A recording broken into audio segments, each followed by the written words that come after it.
ঠিক আছে তো?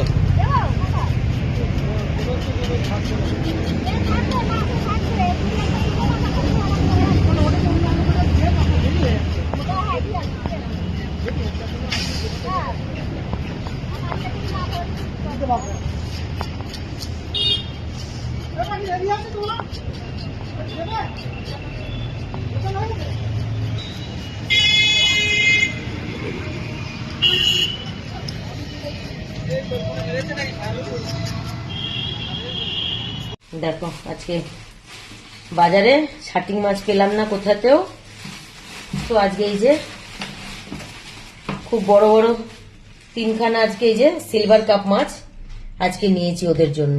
এই যে এই মাছ তো আমি খাই না, নাহলে আমিও খেয়ে নিতাম। এই যে আজকে সব সিলভার কাপ, জানি না কিরকম খাবে, কারণ প্রায় কয়েক মাস তো আমি শাটিং মাছই খাইয়েছি। শুনেছি নাকি ওরা গন্ধওয়ালা মাছ খেলে তারপর আর কোনো মাছ খেতে চায় না, কিন্তু জানি না, শাটিং মাছ তো পাচ্ছি না।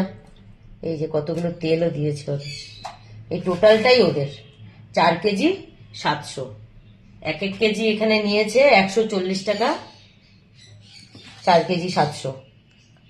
এই যে 4 কেজি 700 মাছ পুরোটাই ওদের জন্য। তো দেখা যাক ওরা এই মাছটা দিয়ে কেমন খায়, কারণ সত্যি কথা বলতে এখন অন্য কোনো মাছ আনতে আমি সাহসই পাই না। হ্যাঁ, খেতে চায় না, কারণ ওই শাটিং মাছ খেয়ে খেয়ে এমন অভ্যাস হয়েছে যে এখন আর অন্য কোনো মাছ খেতেই চায় না, কিন্তু একদম মাছ শেষ হয়ে গেছে। তো কি করব, তো সিলভার কাপ মাছই আমাকে আজকে বাধ্য হয়ে নিতে হলো।